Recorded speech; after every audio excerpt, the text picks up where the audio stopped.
Now, another thing to know about HELOCs is that they have two periods.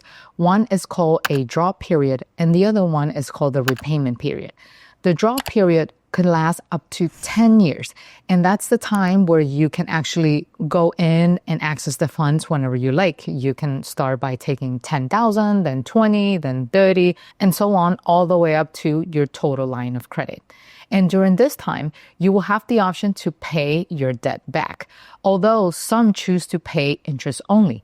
Let's say, for example, you're in the middle of a rehab project and you're trying to maximize your budget. So you will be given an option to pay interest only or to pay the entire debt plus interest back. Some real estate professionals choose to only pay interest only in order to maximize their existing budget because they do plan on selling the house in the future or taking a cash out refi to pull the equity out and then completely pay the debt back in the future.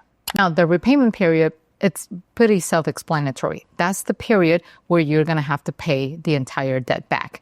And you'll have up to 20 years to do that. And during the repayment period, you will not be able to take funds out anymore. So it is very important that you planned your budget accordingly so that you can access that capital available during the draw period. Because once the draw period is over, then that's when the repayment starts and you won't be able to access those funds anymore. So when you take the 10-year timeline in your draw period and you add it to the 20-year timeline in your repayment period, you will get a total of 30 years for your HELOC. Not all HELOCs will have this timeline, but this is just to give you an approximate of how long one can be.